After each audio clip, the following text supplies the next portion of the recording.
Inkuru y'akababaro kuri ubu ngubu ikaba imaze kutugeraho y'urupfu rwa Jeanne d'Arc Umuhire, umunyarwandakazi uba mu Bubiligi waje kwicwa n'umugabo bashakanye. Ni inkuru ibabaje cyane, bityo rero mukomeze kwihangana ku muryango wa Jeanne d'Arc ndetse nanasabira abandi twese yuko twakunamira umuvandimwe wacu uzize amaherere niko rabyita. Ni inkuru y'incamugongo cyane, kandi mbere gato wenda kugira ngo nyinjiremo reka mbanze mbumvishe amajwi cyangwa se ubuhamya bw'abaturanyi be kugira ngo tuze gukomeza mwamaze gusobanukirwa.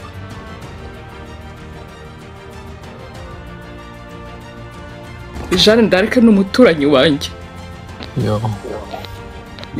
Ntabwo ndi kubasha kuvuga.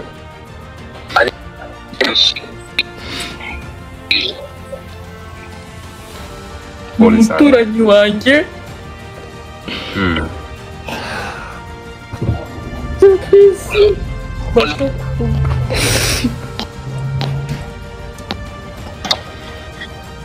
Nemo désolé ihangane komera. Umuturanyi wanjye.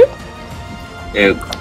Celestin ndamuzi, Jeanne d'Arc n'abaturanyi n'abantu dusanzwe tubana. Yego. Noneho rero reka twifashishe iyi nkuru yanditswe n'ikinyamakuru The Leading News. Ifite umutwe ugira uti diaspora mu Bubiligi umugabo yishe umugore we. Diaspora y'abanyarwanda bo mu Bubiligi yatangaje inkuru ibabaje y'urupfu rwa Umuhire Jeanne d'Arc, umunyarwandakazi wari n'umunyamuryango wa diaspora RDB Livengari, witabye Imana azize urugomo rw'umugabo we. Bombi bari batuye mu mujyi wa TNN, aho umugabo we umugabo wa nyakwigendera ubwo ni Celestin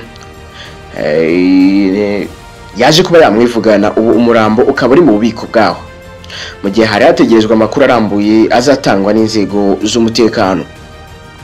Mu butumwa bw'ihumure bwashyizwe ahagaragara na Egide Karuranga, Vice Perezida wa RDB Livengari, yavuze ko iyi nkuru ari igihombo gikomeye ku muryango wa nyakwigendera ndetse no ku banyarwanda bose baba mu mahanga. Yagize ati twese nka diaspora RDB Livengari ndetse na diaspora yose yo mu Bubiligi twifatanyije n'umuryango wa Jeanne d'Arc muri ibi bihe bikomeye urimo. Turabasaba kwihangana no gukomeza kugira umutima wo kwihanganira aya makuba atunguranye. Polisi mu Bubiligi iracyakora iperereza kuri uru rupfu mu gihe gahunda zijyanye n'ikiriyo n'ibindi bikorwa byo gusezera kuri nyakwigendera bizatangazwa mu minsi iri imbere. Abanyarwanda bo mu mahanga hamwe n'inshuti za nyakwigendera bakomeje kugaragaza ubutumwa bwo kwihanganisha abo yasize, banemeza ko bazakomeza kubashyigikira mu bikorwa byo kumusezeraho bwa nyuma. Ni inkuru ibabaje cyane rero ku muntu wese, nubwo yaba atari n'umunyarwanda, birumvikana yuko ari inkuru ibabaje kandi iteye agahinda. Uyu Umuhire Jeanne d'Arc yabaga mu Bubiligi abana n'umugabo we, uko mwaje mubyumva mu nkuru. Gusa bije kurangira uyu Celestin bashakanye cyangwa se babanaga ari we umwivuganye. Gusa nanone mbere gato yuko nyisobanura, mureke nanone mbanze mvuge gato kuri iyi video yagaragaye ubwo Eva wa John yari ari gukora live kuri social media ze. Hari ikintu yagarutseho gikomeye kandi nanone gifitanye isano n'iyi nkuru turi kumva y'incamugongo. Yavuze ikibazo gikomeye kiri muri diaspora, aho avuga ati ndabizi mwese, hafi ya mwese muri diaspora ntabwo mwubatse ngo kuko muzikunza, ahubwo mwubatse kubwuko mufite abana, kubwuko mubona abana banyu nta handi baba.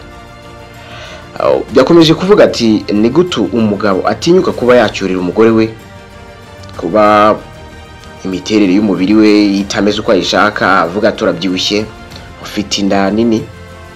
Ati ni gutu utankoreshereza sajari ukanjyana muri taki bakankorera sajari ukareka kujya uhora wirirwa unyurira.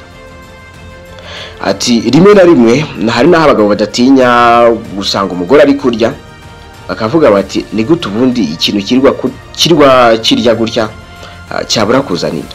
n'ibindi nk'ibyo ngibyo yajya bigarukaho nawe avuga yuko nyine diaspora harimo ibibazo byinshi kandi nanone tutanagiye kure mu minsi ishize murabizi ko nawe atacirwaga kari urutega kuri imihanda bavuga bati yatwaye Eva Amini yatwaye John amutanya n'umugore we ari nawe umugore ari nawe wari waramukuye mu Rwanda akamujyana muri Amerika gusa John nawe amaze kugerayo aza kuba yatana n'umugore wamujyanye muri Amerika aza nundi ni nkuru babaje cyane rero ubwo nagira ngo nako nkavugeho mbere yuko dukomeza n'iyi nkuru ariko reka mbanze wenda makindi y'aka video kugira ngo bize kugenda neza. Niba wumva nkubangamiye ntwara muri taki wishuri 15,000 by'idolari bankorera inda uko uyishaka ureke kurirwa usakuza mu nzu wirirwa unshyira hasi no hejuru nta poster utankoresha namara kubyara umwana warangiza ukajya ubwira abantu umugore wawe ngo yamaze kuba umusazi kandi ari abuse mu bakorera zo mu rugo umugabo akagenda akakwabusing akakubwira amagambo mabi ugatangira ugasara kuba nkubuziza umugore wa Maribori ngo bigende ute yiharura uruhu se none haya abigenza hari n'umugabo ushaka kuvuga ngo ese undi warya gutyo ngo ukabura kuzana urudankurwo ndakubwiza ukuri hano muri Amerika ingo nyinshi zanyu zubatswe n'abana ntago mwese muzirimo kuko muzishimiye abagore ngo nago mugisoma abagabo we musoma abagabo abagabo batugomba ibyishimo wakino abagabo baratunezeza gihe isi irimo isi itarimo abagabo sinkayibemo oya pe ya rero ukuntu byakomeje iby'iyi nkuru byo byaba bavandimwe bacu babaga TNN muri Belgique ni ikibazo gikomeye cyane nkuko nababwiye umugabo yitwa Celestin umugore akitwa Umuhire Jean d'Arc umuturanyi we witwa Lemo wari wagerageje gutanga ubuhamya avuga yuko afite amakuru ku bw'ibyabaye avuga yuko hari icyo yabivugaho nk'umuturanyi we avuga yuko ndetse yari umuvandimwe bari n'inshuti cyane basangiraga cyane yavuze ko yari yagiye Maton nayo nagace kamwe hariya muri Belgique gukoresha umusatsi ngo nuko agaruka mu wasambiri akatubwira kandi ko Celestin bundi yari mukuruho cyane kurenza Jean d'Arc akaba yaranafite abandi bana batatu mu gasozi umugore wa mbere ngo bashingiwe bakoze ubukwe muri Covid ubwo ni 2019 2020 hafa gutyo avuga yuko rero nawe yagerageje guhamagara nimero ya Jean d'Arc bamubwira yuko nyine itari ku murongo abura ndi makuru hari n'undi ariko wagerageje kutubwira duha makuru asa naharambuye kuri ayo ngayo we yatubwiye yuko umugore yari yagiye i Bruxelles ubwo nyine Umuhire Jean d'Arc ngo gusura undi mugore w'inshuti asigira abana umugabo we abagabo benshi burya kurera abana birabagora niko abana bagiye bamurushya bimugoye ahamagara nyina aho guhamagara umugore we amubwira ibintu byinshi amubwira yuko umugore amunaniye amubwira n'ibindi byinshi gusa nyina aramubwira ati urabizi ujya no kumushaka nakubwiye yuko uzanye umuntu uruta bityo rero n'umwana ntago mugomba kunganya ibitekerezo ugomba kubyihanganira akiragera yahageze bakiri kuvugana deja n'ubundi noneho nyina aramubwira ati mumpe tuvugane Celestin ati buretse tubanze tuvugane ndibuze kumuguha nyuma ni ngayo gukorera uko byaje gutangira muri aya masaha y'amasambiri n'ubundi nkuko bana bivuze yuko yamwevuganiye mu cyumba cy'abana